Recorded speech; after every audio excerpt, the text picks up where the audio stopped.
broadcast network, AfterBuzz TV. Over 20 million weekly downloads in over 150 countries, and your number one source for after-show entertainment.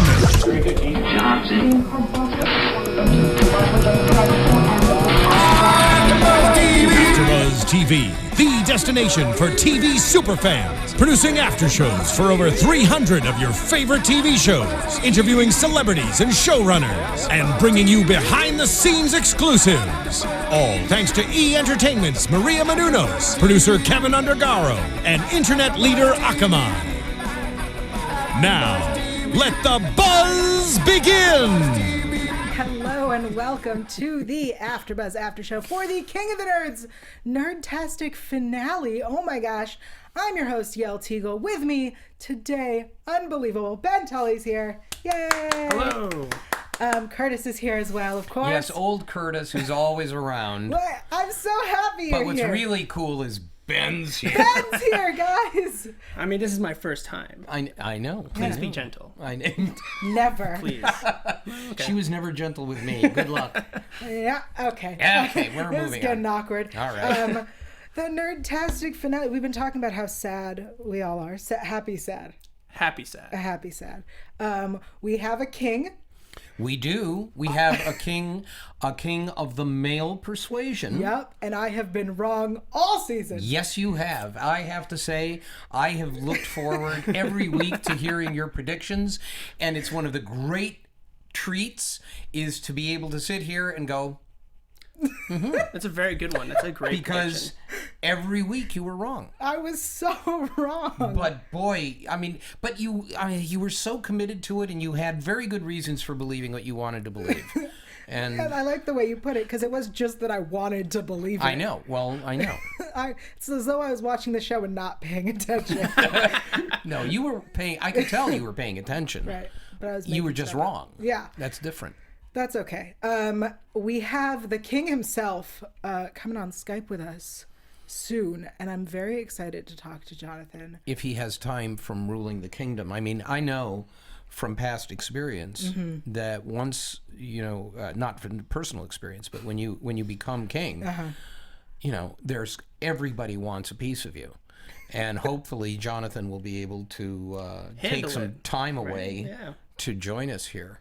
After watching him play so strategically this whole season, I feel like he can manage to find time to speak with us. Yeah, we have to talk about that whole thing, because that has become the aspect of this season that was the most interesting to me of all. Was the whole, and I think we touched on it last week, was the whole the Secret Six thing. Yeah, we were talking about it to Amanda. Yeah.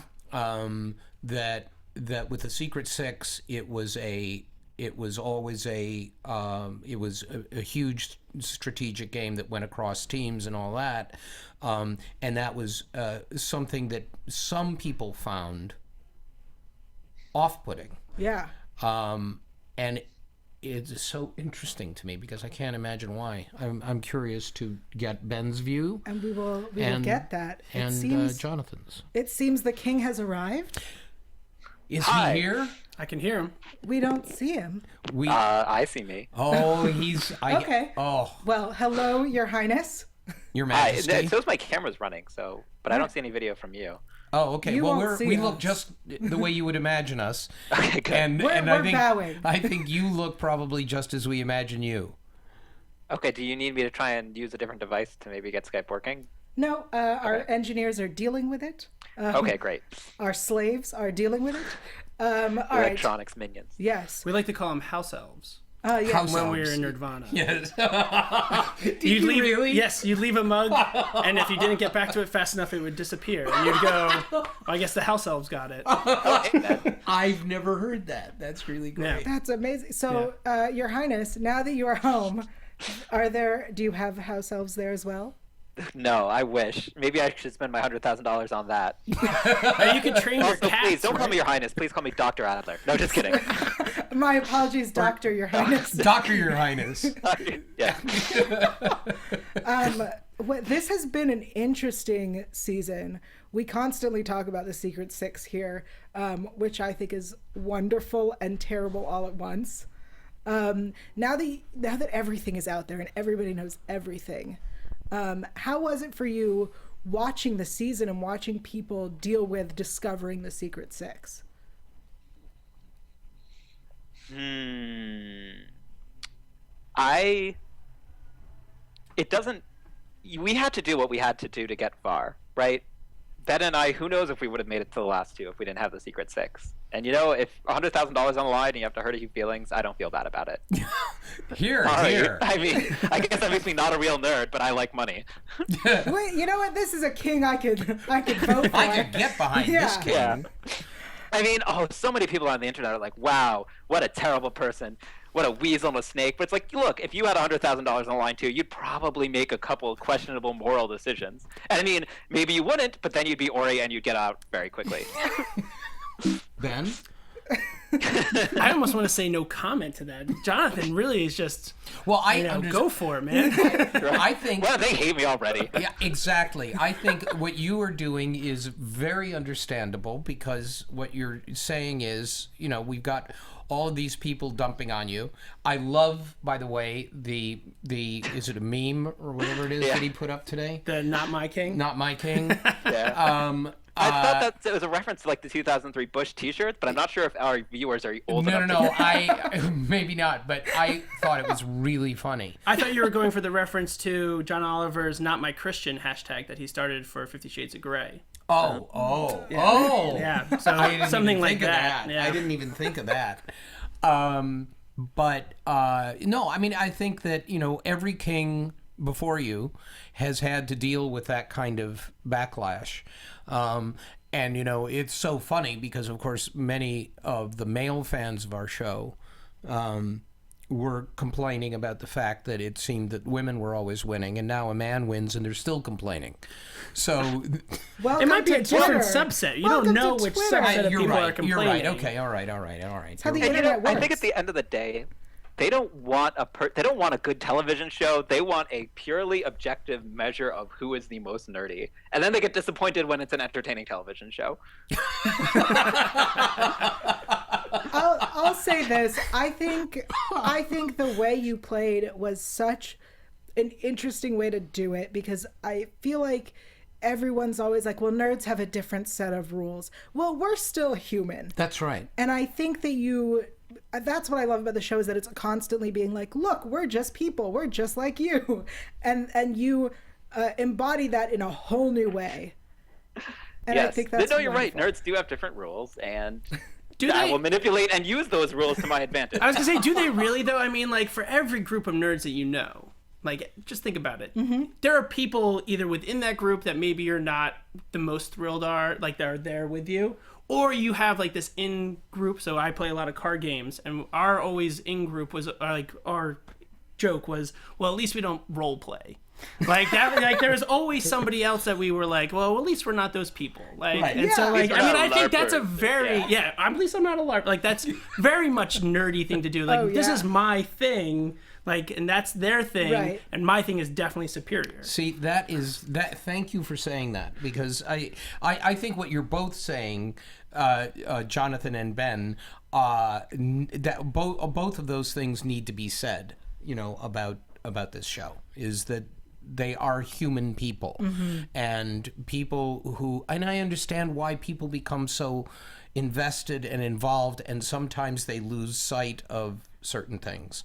That's part of the enjoyment of it, I guess. Really, is that once you get onto you start watching a show like King of the Nerds, and your person you become latch on to one mm-hmm. person.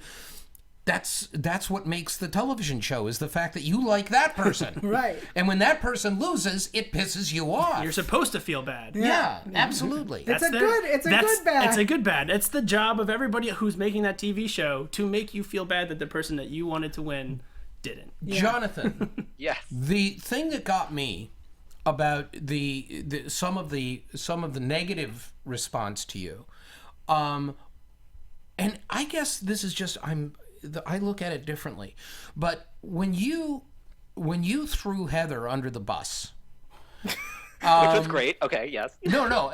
I Yes. start that way in order to make a point.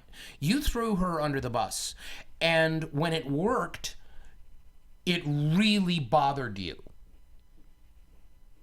Yes. And, it's funny to me because I knew that was the right strategy. And But- I knew that's what I had to do. And I did it, and I felt awful about it, and I got sad. And suddenly, that made the internet even madder. They're like, not only did you do something bad, but you felt bad. At least be a robot. And it's like, wow.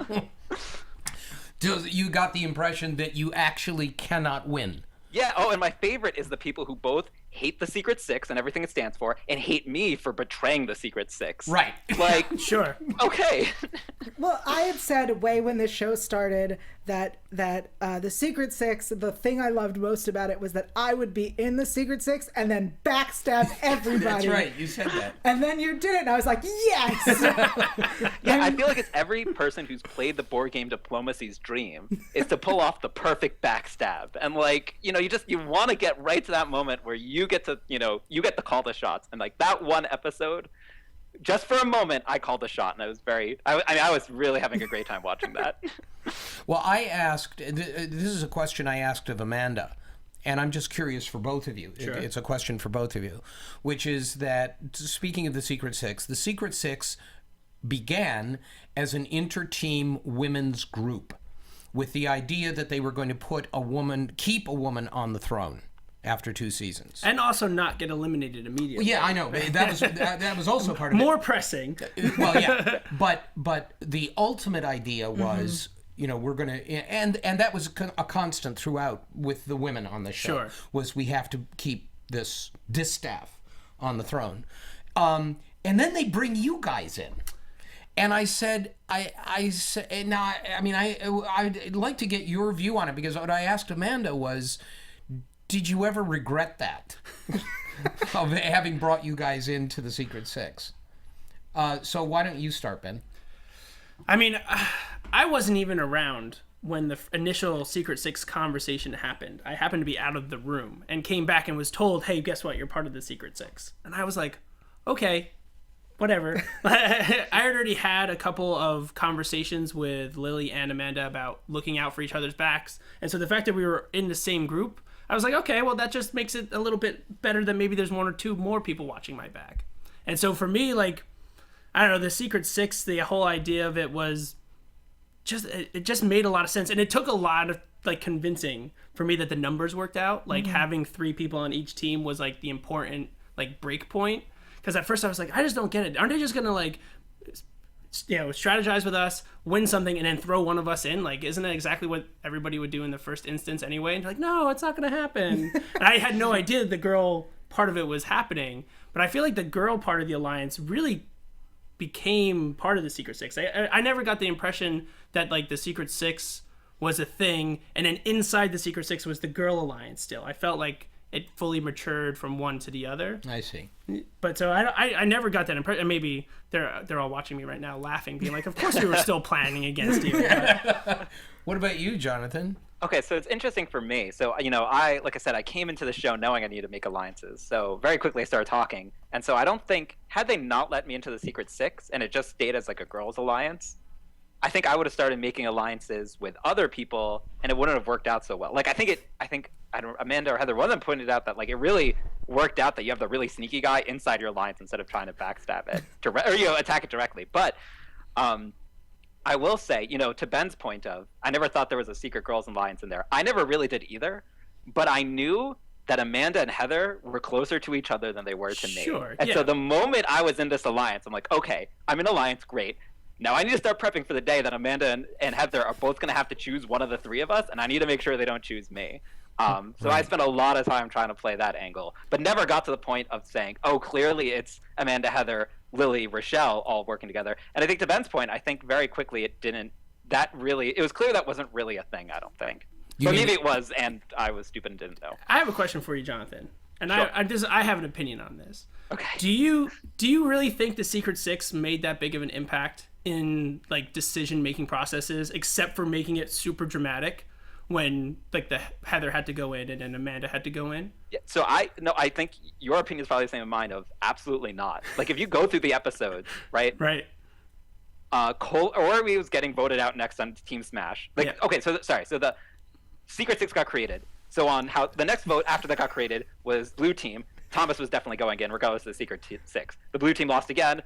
Todd was going in regardless of the Secret Six. On our team, Ori was going in regardless of the Secret Six. And then Colby. So Colby, I guess, was going in first, perhaps earlier than anyone else because of the Secret Six. However, we were all scared of him because he's a huge trivia guy. We all knew at some point there was going to be a trivia competition that we would all lose unless Colby was not in the game at that point. Right, which once again, I'm going to complain about people hating me on the internet. I find it so funny that people are like, Colby should have won. He was the strongest. You shouldn't have been throwing him into the nerd-offs. It's like, okay, so he's better at trivia, therefore I should just throw myself, like, I should just quit? We should all surrender.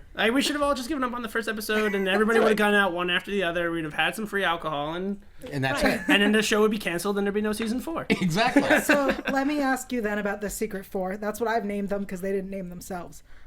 Which was you, Colby, Rochelle, Caitlin. Yeah, that's it. That's 4. Sure. Oh, you mean the point where Jonathan did start to backstab everybody after that fact? No, it was the part where Caitlin approached Jonathan and was like, "We should make an alliance." So I feel, from a viewer's perspective, that looked like Caitlin came to you, said, "Hey, let's make this alliance with 4 people." And you guys did not tell the other 2 people, which is kind of how you got sucked into the Secret Six, because they made this decision. We're like, oh, you're in this alliance. Was that what it was like? Did you guys make an alliance without telling people, Jonathan? So as in, did we make that that alliance of 4 without actually letting all 4 people in that alliance know that there was that alliance? Yes. I think that's probably what happened. Yes. I think it was me and Caitlin It's being way like, less okay, of here's how an we're gonna play alliance next. and more of a voting block, right? Like when you're in like some type of parliamentary system, right? Like you have parties, and you know that if you vote one way, that party will vote with you, even if you have to talk to them or not talk to them, right? Like that was always right. Like that final 4 was like, we know that Rochelle and Colby will vote with us if we ask them to. Like we don't have to do that before we have to, but. Right, and that's why it's interesting when, I go to the Caitlin and reveal the Secret Six. I didn't reveal the Secret Six to Colby because I knew that me and Caitlin could get Colby the vote the way we wanted without actually giving him this information. And this is information that would probably get him really mad. which we saw in the finale. Oh my goodness. People were furious. Yeah, they were really angry.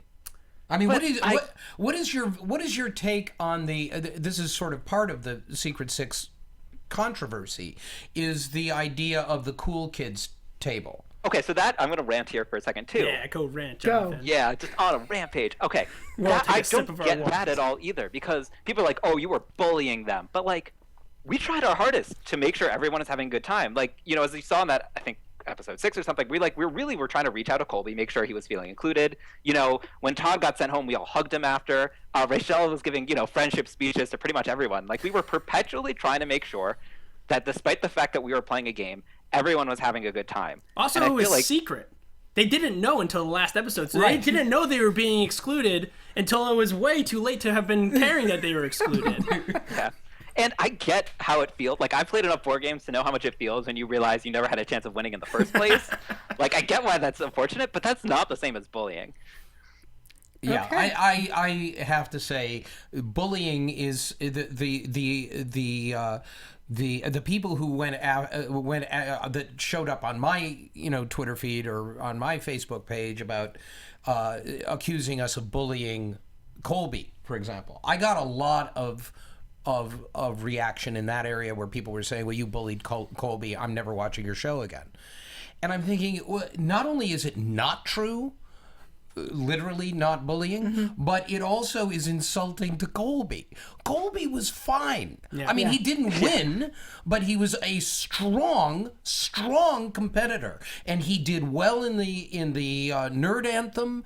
He did well in the Nerd Gotta Challenge. Yeah, he did a Nerd Gotta Challenge. Cosplay challenge. Absolutely. Yeah. So he did great. He didn't win because everybody doesn't.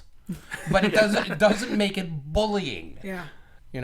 Literally one winner.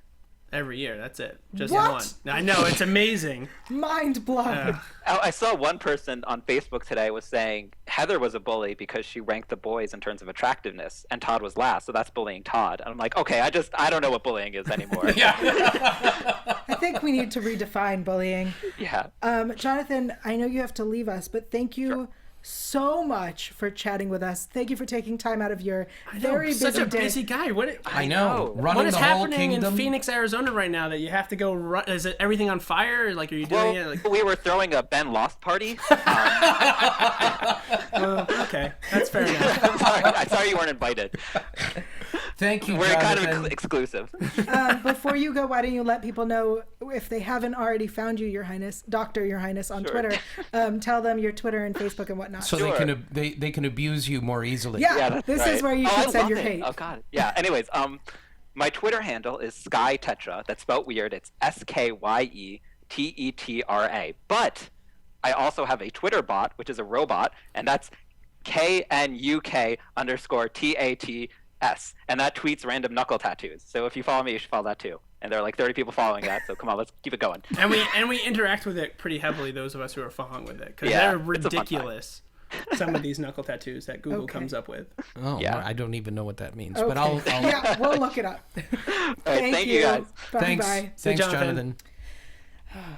We just had the king on the line. That's I know. a huge deal. And now you just have to deal with the two of us. I know. It's kind of. Do you want us to leave too, and then it could like? Then it could be just me. You know what? I'm going to take a moment then and thank everyone. Thank you guys so much for tuning in all season. This has been amazing. Because of you, we had Curtis here with me all season, so I wasn't alone. We had Except Xander. when I wasn't. Xander was also here with me. Xander was with you. And we had all the eliminated guests joining us. And the king. Thanks for the reminder. I don't know if you were aware of this. You are not the king. Okay. Every day is another reminder. Maybe we could keep everybody in future seasons and call it the Cabinet of the Nerds. Sure. And then there's another TV show after the TV show about us trying to run a nerd empire. Right. Okay. Yeah. I'd watch that. Cabinet of the Nerds. I would do that after show. It's a terrible ripoff of the show Empire, which is, I mean, just gets into all sorts of legal trouble at that point. We've got people. Yeah. Meanwhile, I want to read out some reviews we got on iTunes. Please. We got amazing reviews, guys. And because it's the last show, I had to make sure I got them. So, from MCB255, we got 5 stars, a must download. This is an amazing podcast that recaps the best show on TV, King of the Nerds. Oh. Yeah, Yael, Curtis, and Xander do a fantastic job. Thanks. Thank you. We got from Here's Johnny 87. Great after show for a great show. 5 stars. I just love King of the Nerds and like many other nerds out there, I have opinions and questions. I feel that the show does such a great job of expressing many of those opinions and answering my questions. Yael, Curtis, and Xander are a joy to watch. King of the Nerds definitely needs to come back. Agreed. I'll agree with that. Yeah, Absolutely. Let's all cross our fingers. Yeah. And finally, Agar13, a must listen. 5 stars. So we got a must download and a must listen. So you have to do both. Okay. Says, this King of the Nerds companion is the perfect complement to a terrific show it discusses. Yael and Curtis are incredibly entertaining, and Xander is the perfect punch hitter. I don't know what that means, and I'm offended. Well, Xander has been known to hit punch from time to Yeah, I was time. going to say, I mean, that must be a drinking. Like, that might be a little inappropriate. Or it could be, it could be like, bishop flogging or something like that. I don't know. All right. Also, I want to be a contestant. This person wants to be a contestant on King of the Nerds, not only because it's a great show, but because she wants to chat with me. She or he wants to chat with me when they, after my most likely untimely elimination. I like that. That's a very good nice. reason. Yeah. It is a Looking great forward reason. to being eliminated so you can come on the show. Aw, that's so sweet. That's true. But as we proved today, you could also win Yeah. and still be on the show. Right. So Yes. So, audition. All right, let's talk. If it happens. Right. Right. We'll get to predictions. Okay. All right, let's talk about the Quiz Bowl. Sure. I loved this Quiz Bowl. I loved our Nerd Prime. That thing was amazing. It was amazing. Can we talk about Sure. what what is it?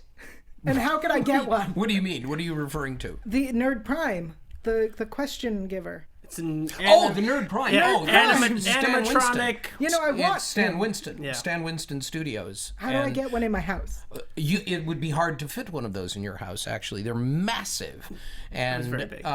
but it was wonderful. I mean, the only downer for me was the fact that it was 190 degrees. I mean, we're out in an area of Nerdvana that has a field of solar panels directly behind us. Right. So not only was it like, Eagle Rock temperatures, but it was in front of The sun. a field of them. It might as well have just been the sun, like right on top there. of us. Right there. It would have been just as hot. And they are up there under the pressure of having to answer those things, and it was a mess. But they were magnificent. Nerd Prime is fantastic. You miss so much of the witty dialogue. Yeah. And very insulting. Very, very, very Remarkably insulting. Like awesome insults to everybody. Even when you got the question right, you felt like you were doing something wrong. Yeah. I mean, that's what it looked like from the audience. I was like, I want this thing. I just want to hang out with it. Yeah. Because he sounds hilarious and rude, and I like that. Yeah. I do. It was really well done. So props to Nerd Prime. Oh boy, yeah, fantastic. Every year you wonder, there are things where you're aware you're going to have to top that the next time, and I don't know what we're going to do to top that one. I feel like I request that Nerd Prime returns. Well, maybe he will. I don't know. Maybe he'll have a battle with some other nerd giant animatronic. We had the Nerdbot, right? Nerdbot was last year, right? Which Season was 2. the same people, Yep. and it was a massive and breathtaking because that one walked. Yeah. And that was So it would be a really good fight. that would be a very good fight. Just have the I just want nerds the battle on verbal. both I want the sides. verbal sparring. Yeah. So funny. So you're standing out there in the heat, and you have. Let's talk about your team. It was a crack team Yeah. of the best nerds I could find at Nerdvana. You know what? The more I watch it, and the more because I watched the episode twice, and I at first we're supposed to feel bad, but I mean, you can feel bad. It was awful.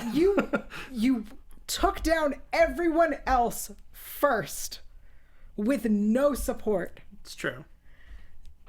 Screw being the king. That is amazing. 1v11. Some good odds. Mind blown that you could do that. Because you really have shown last episode and this episode, I think, really just that you are, I think, the vice king. That's a thing, right? So if the king dies. Yeah. An automatic ascension to the throne. Absolutely. I mean, maybe we shouldn't have if he dies, because that just If he's probably is unable- encouraging. yeah, no, sorry. Right, and that would be. I apologize. Because then there's real backstabbing involved, and Yeah. it becomes very Game of Thronesy at that point. Yeah, we can't have that. Can't invite anybody to a wedding for the next year. Like, Right. You can't. And you have one. So Yeah, we have one coming up. Yeah. Exactly. That's so, awkward. but yeah.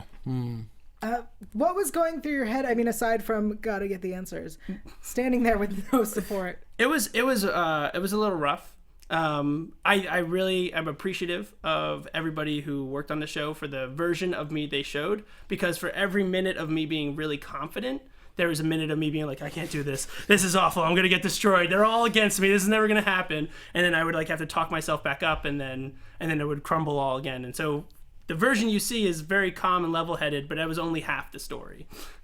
Interesting. Yeah. Now, were you at any point shocked that you were on your own, or was that sort of an idea that you thought might be okay anyway because of what it would mean if you actually won?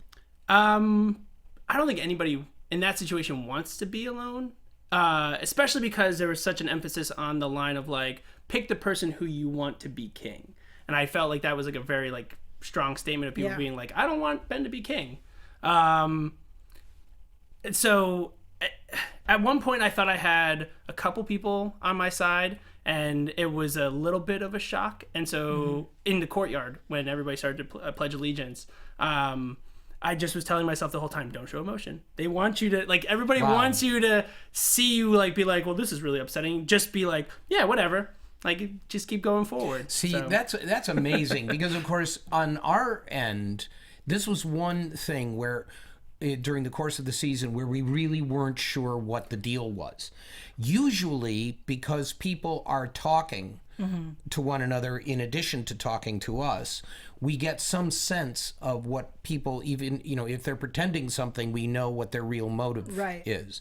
And you're the one person that we really couldn't figure out. And I remember in the afternoon sitting there looking at the monitors with everybody else going, what is going on? Is this really, is there something else? Are we missing something, Todd has talked about this a little bit. He approached me at one point and said, I want to be on your team. And I said, I'm very happy to have you.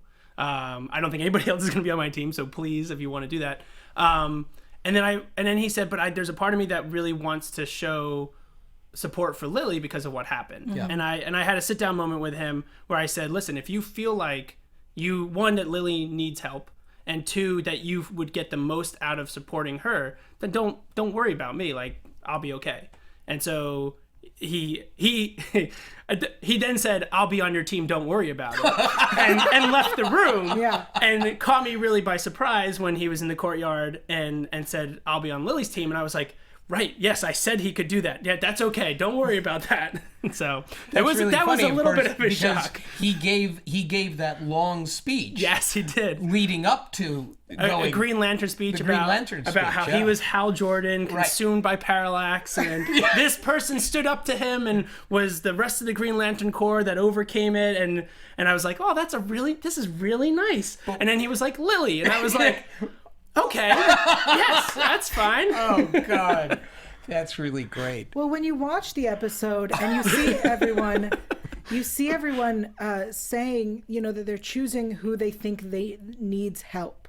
And almost that's definitely quickly changed from who you think should be king to, well, I don't think he needs any help. Yeah, everybody. Which might be just people justifying it to themselves. That does make sense, because the entire episode, everybody is like, well, Ben doesn't need us. Ben doesn't need us, so we're not going to help him. And as I was watching, I was like, oh, this is not going to end well.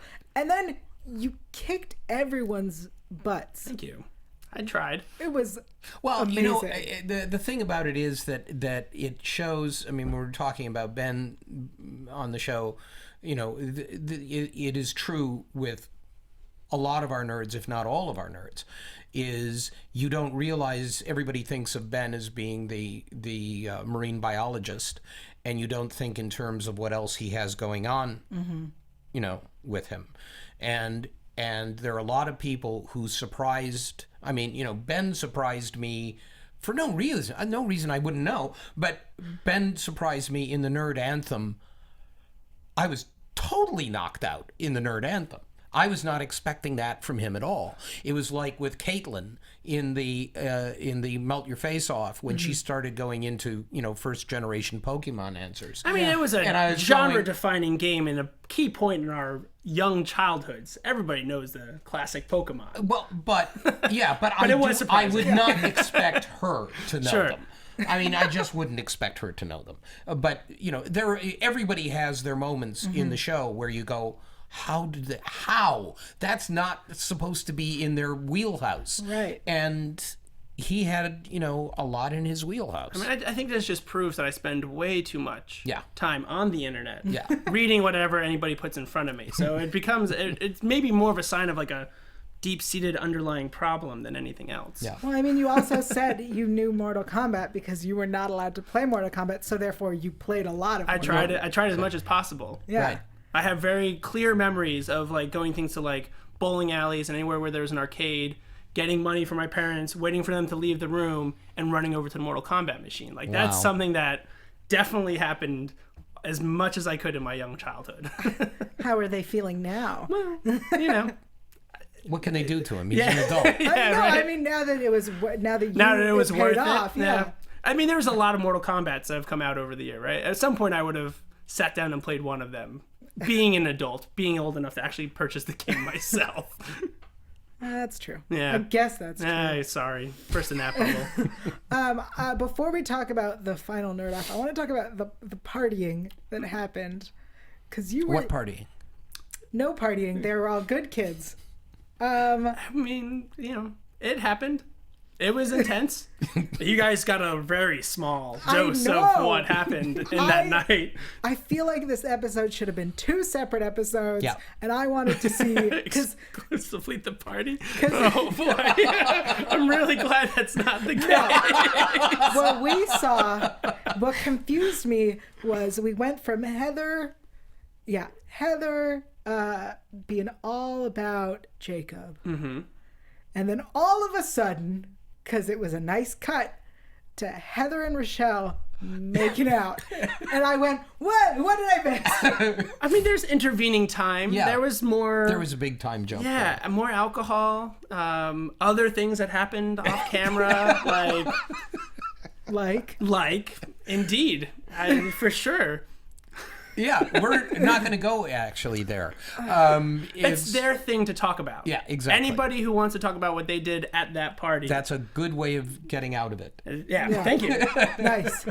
I just want to know how we went from point A to point B. Well, Yeah, the answer is that it didn't go from point A to point B. You saw it was A to E, maybe you guys saw, and at each point along the way there was more alcohol presented. and and you forget sometimes where you are, and you go, okay, well, I'm not saying. I think at that point everybody was like, we've done this for countless weeks at this point. Yeah. It's just time to play. Like, whatever. Like, the camera's there. We're gonna do what I've been wanting to do the entire time. I want to clarify. There's no.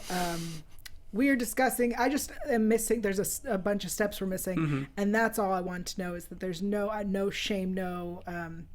Oh gosh, no. No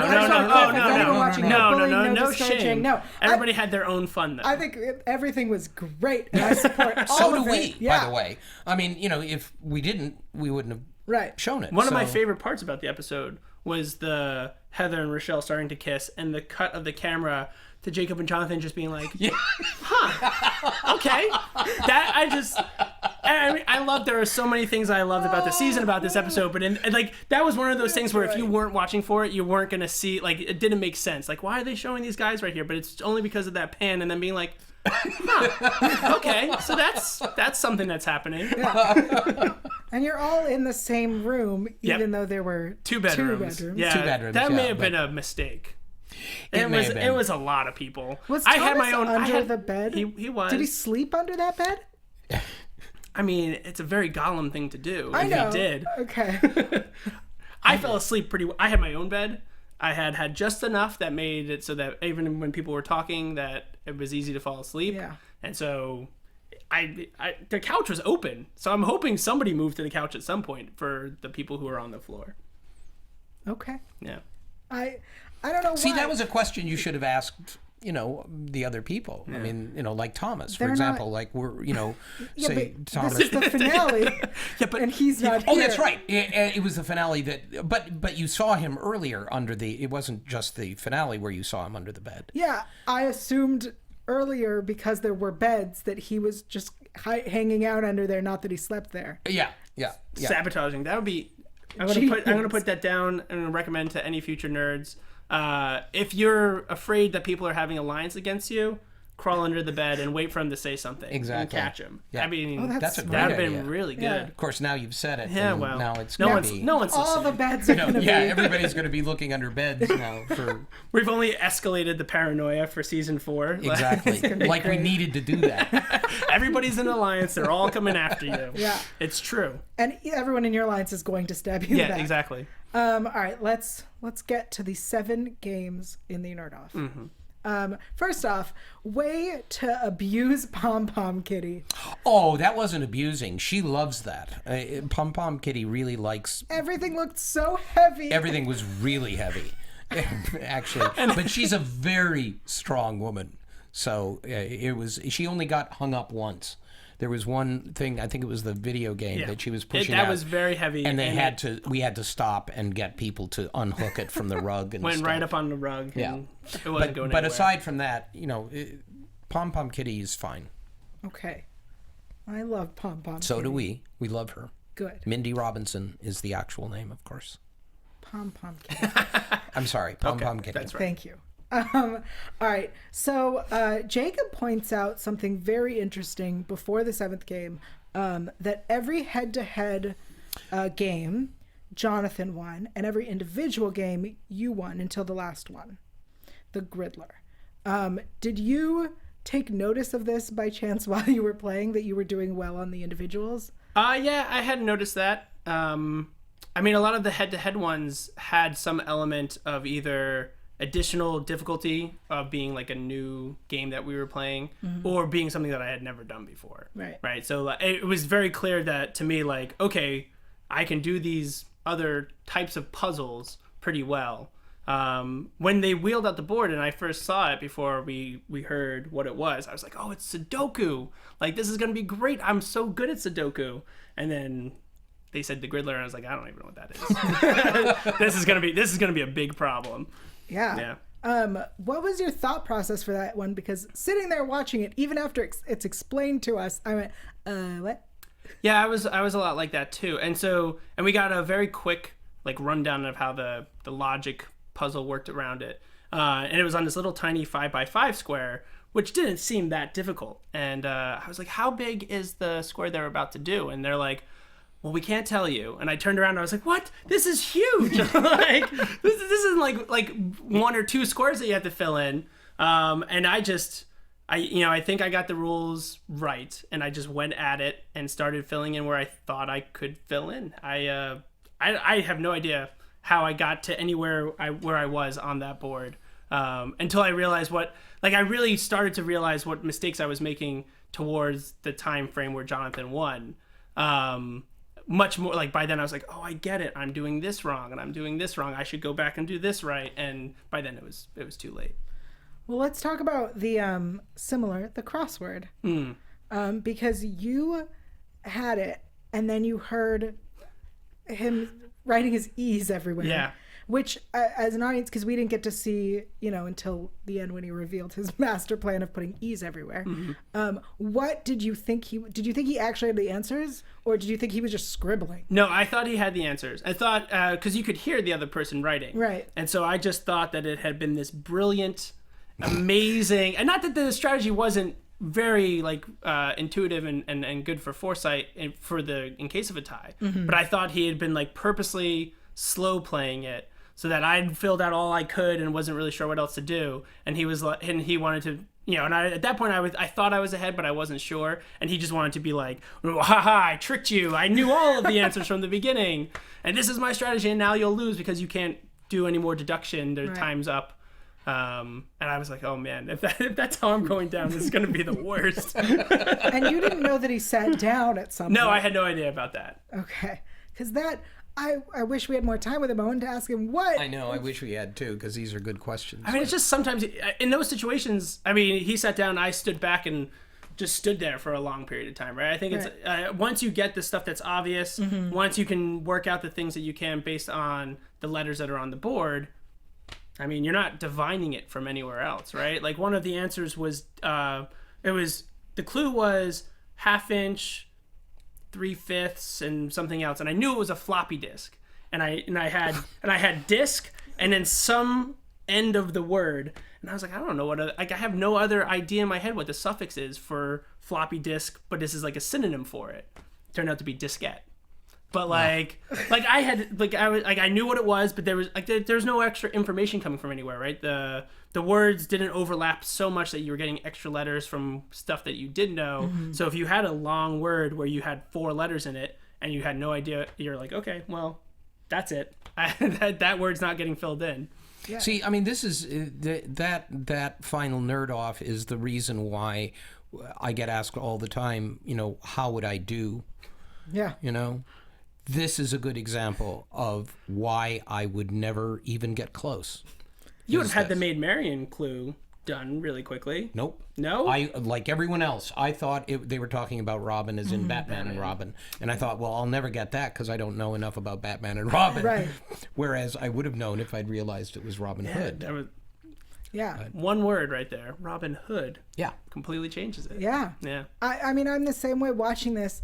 I agree with my decision years ago to never try to be on the show. I wouldn't make it. I wouldn't make it even close. Well, I mean, and this idea of deciding the King of the Nerds with this game, this master game, is really the best, I think, solution to the problem that we had after the first season of figuring out how to end it. Is just make it the biggest and the most complicated and the most diverse types of things to really test the people's skills, And we happen to have two people. By the way, think about this. I mean, this is why our show is, it seems weird because, of course, people were looking at it and seeing you and Jonathan, the marine biologist and the mathematician, in the last two places working on this, and they were doing. If it had been Ori and Lily at that point, there would be science stuff and there would be mathematics stuff that they would not have been able to get. But we don't think about who's going to wind up being there. Yeah. We just think about how is it going to actually work, and then it winds up being the two of the three PhDs whose area this is sort of. Yeah. I mean, if anything, it shows us that you have a really good shot of winning King of the Nerds if you have a PhD.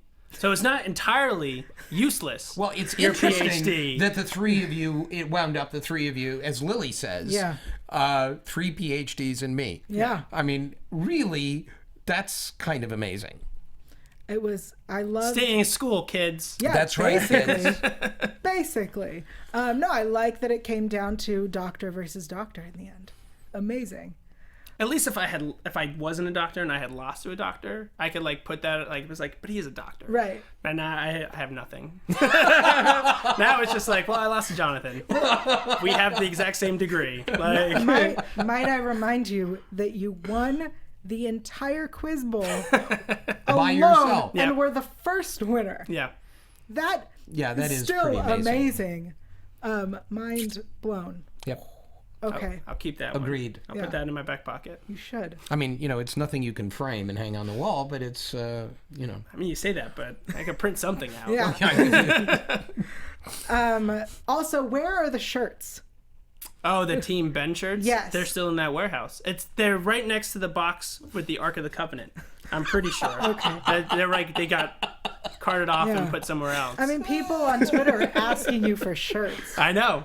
It's been a lot. And anybody who's watching this who's asked for a shirt, I have written your name down, and you will be required to purchase one once we get that, if we can ever get that up and running. You signed your name to your... Yeah, it is required now. It's binding by Twitter law. Awesome. Yeah. Before we move into predictions, is there anything else you would like to say, Curtis? Predictions. So before we get into predictions. Yes. Any last thoughts? Any thought? Yeah. Any last thoughts On the season. And Ben. It doesn't have to be about me. It could be just about the season. Well, no. I mean, I like Ben, but then I like everybody. Right. You know me. Except for the king. No, I even like the king. And even if I didn't like him, I wouldn't say I didn't like him because he's the king. Yeah. No, I've said in various ways before that I felt like this was the season for us, for the show, which everything seemed to come together. We did have great nerds, but we've always had great nerds. But we had some really great nerds. This was a great group of people, but we also are beginning to get a sense of how to do the comedy, how to emphasize the comedy, and that's really important. Bobby and I were sort of on point the whole time. The challenges were fantastic. So I feel like in general it was really, really an excellent season, and I'm very proud of it. As you should be. I mean, in my opinion, it was the best season. But that's a very biased personal opinion. But that's okay, and you can say that. I can't say that. But I can say that it was a spectacular season, and I thought it did very well, and it did do very well. So Yes. I think on that note, we should head into predictions. Okay. And now, your AfterBuzz TV. I like that I'm surprised. I know. I feel surprised every time. Yeah. I was genuinely surprised. Good. But So now that the season is over, you can predict, which makes me happy. Predictions. I predict we will get a 4th season. Do you? Of course. Okay. Although I shouldn't predict anything. You should predict things. Well, no, I'm not going to predict that. I like that you predicted that. I think that that's a great thing. But I've been wrong all season. Yeah, that's true. You have, haven't you? I predict we won't get a 4th. No, wait a minute. No, I don't. I think either way we go. now we're going back. Yeah, This is you're getting into a meta play here, I know, and my I'm head not hurts. sure. I'm not sure that's no. I think that I mean you can't tell, and I would not. I would never predict that we're going to get picked up or we're not going to get picked up. However, going back to what I just said, I think that the show is so strong now, and it went so well this year that I mean, we got moved to 9 o'clock on Friday from 10 o'clock on Thursday, which is the kiss of death, and our ratings went up. Well, because it's a nerd show. Well, that's what everyone says. And of course, at the time, I was trying to come off like I was so confident in knowing everything. And I said, well, nerds don't go out on Friday night. So obviously, there are going to be more of us watching. And then, of course, there were more of us watching. Yeah. But that wasn't really, I didn't really believe that. I really thought, now we're in, the death spot. We're going to just not get anybody watching us. But we actually got more people watching us. I'll say this. It is at the same time as Grimm, which is a huge nerd show. Yep. And Grimm went on hiatus. Well, that's a miracle. That's just a miracle, because last year we were in the good spot at 10 o'clock and we were opposite the Olympics for almost the entire time. So that killed us last year. Yeah. And it was one of the reasons why, our ratings had gone down substantially last year. But this year we were, I mean, what can you do? But also it's, not everybody watches in real time anyway. There's a lot of DVR recordings, and there are multiple, screenings of each episode, and all of that is taken into account when networks are counting viewers. So I think it's I think it's very good, and I think it's I think we've got a good chance of coming back. I agree. I will also say I'm going to predict that the women will take back the throne. Wow, you're making some serious predictions considering we're not picked up yet, and that we have. I always make. We don't even know who the women are yet. Whatever, a woman will take back the throne. Wow, that's cool for me. Yeah. Nerds are nerds. I don't mind who's ruling us. Yeah, whatever. I mind. Well, it's okay. Any predictions that you want to? I predict you will make an appearance next season. I mean, if they'll have me back. Hopefully, if there is a season. If there is a season. My only prediction I would say is that TBS is slowly getting it into their head that the nerds out there want this show, and that the more they do for it, the more it feeds back on itself. And I think somebody somewhere is getting that, and it's happening slowly. And if there is a 4th season, I think TBS will not blow our minds, but will move us closer to a point where the show is very interactive and everybody's interacting, and the contestants are going out and doing more things to be with the fans and try and get, because I mean, as much as anybody who's a fan of the show can go out there and say, I love this show, it's really great, you should watch it. I mean, things really change when you meet somebody in person who was part of the show who you've never heard of before, and you have a conversation, you're like, oh yeah, this person's like a real person who's like a nerd who is on this show. This is awesome. Yeah. I want to get back into that feedback has to happen, and I think TBS will get a little closer to that if a season 4 happens. Yep. Yes, I agree. Before we wrap up, is there anything you would like to say? As far as Bobby Carradine, Yes. Robert Carradine, those of you probably know that he was in an accident last week in Colorado, and it was pretty severe. However, we have it on very good authority. He's been communicating with people, and we have it on very good authority that he's on the mend. And I know Robert Carradine, and I'll tell you that it would take a team of dray horses to keep him from being in front of the cameras when we start our season 4, if we get our season 4. So everybody should keep him in their thoughts, in their prayers, if you do the prayer thing. And we think he's going to be coming along nicely. Great. So thank you for asking. Thank you.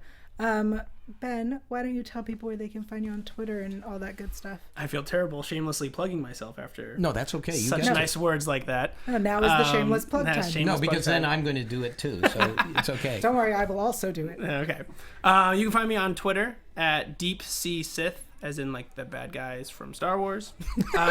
Just in case, some people are like Deep Sea Fish. No. Deep Sea Sith.